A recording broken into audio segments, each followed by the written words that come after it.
Bonjour et bienvenue aussi à notre tour d'horizon économique, géopolitique, énergétique et boursier. Nous sommes le jeudi 13 juillet et pour comprendre comment tourne la planète finance à la veille de ce long week-end du 14 juillet, c'est sur la bourse au quotidien et nulle part ailleurs. L'épisode du jour s'intitulera Le livret A reste à 3. Ah mais c'est bien pire que ce que vous pensez.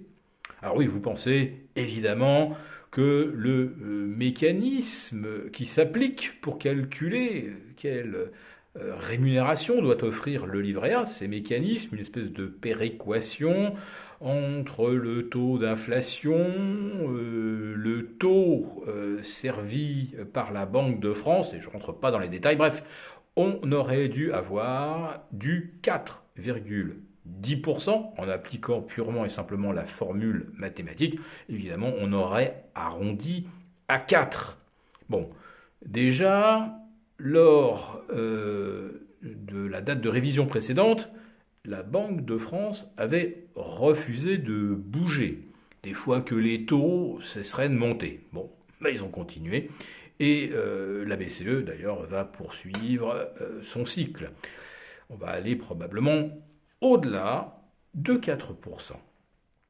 Donc, on aurait dû avoir au minimum une révision à la hausse à 3,5 cette fois-ci. Bon, on reste à 3. Alors vous vous dites, évidemment, quand les règles apparaissent par exceptionnelles, un peu favorables à l'épargnant de base, parce que l'inflation elle est quand même encore supérieure à 5, et pour le panier de la ménagère, dans l'alimentaire, on est toujours aux alentours de 20.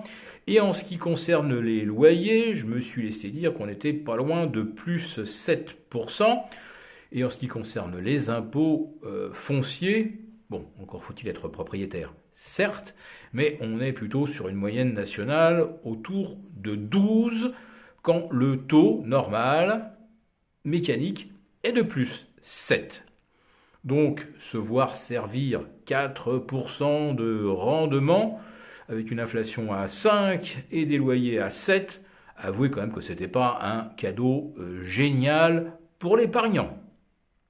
Mais quand je vous dis que les raisons qui font que le taux va rester gelé à 3, c'est bien pire que ce que vous pensez, eh bien, c'est parce que la Banque de France a une trouille verte que des épargnants décident de troquer leur contrat d'assurance vie qui leur rapporte péniblement du 2 ou du 2,2 contre du 4, quasiment le double.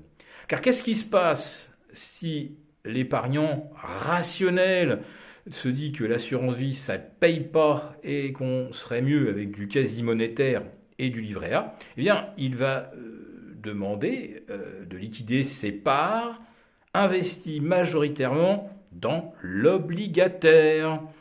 Et l'obligataire, l'année dernière, il a perdu environ 18%. Donc pour rembourser le souscripteur de parts obligataires dans son contrat d'assurance vie, il faudrait que les assureurs et les banques eh bien, extériorise la moins-value latente que nous avons accumulée l'année dernière. Et là, du coup, ce sont des milliards qui pourraient partir en fumée. Et qu'est-ce que ça veut dire quand on n'est pas capable de restituer son argent à l'épargnant? Ça veut dire qu'on est presque en situation de banqueroute. Et beaucoup d'assureurs et beaucoup de banques ont en effet peur de devoir limiter le montant des retraits parce que les moins-values que ce qu'il faudrait extérioriser, eh bien, ça viendrait littéralement carboniser les fonds propres et ça aboutirait à une demande de recapitalisation qui, elle, se ferait évidemment à un taux voisin de 4.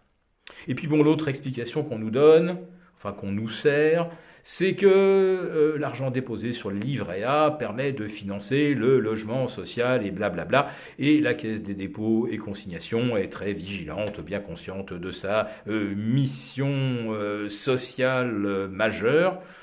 Bon, si on considère que le logement est une grande cause nationale, on peut mobiliser de l'argent par ailleurs.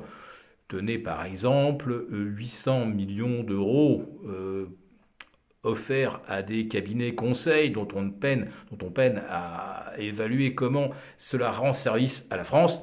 Avec 800 millions d'euros, on peut en financer quand même quelques milliers des logements sociaux. Je dis ça, je dis rien. Voilà.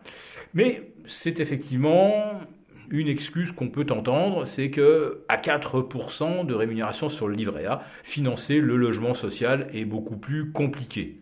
Tiens, on ne s'est pas beaucoup posé la question de savoir si c'était compliqué de financer des OAT indexés sur l'inflation. Et là, il nous en coûte 16 milliards en 2022, il nous en coûtera 20 en 2023. Bigre, avec 36 milliards, calculez-moi combien on peut construire de logements social à 160 000 l'unité. Je dis ça pour vous faciliter les calculs. Voilà, donc le livret A qui reste à 3, c'est pas seulement une escroquerie pour l'épargnant, c'est la preuve que fondamentalement le système va très mal, mais pas la bourse qui retrouve son sommet historique. Et oui, le CAC 40 Global Return est à 0,2% à 22 350, à 0,2% de son record absolu. Et youpi!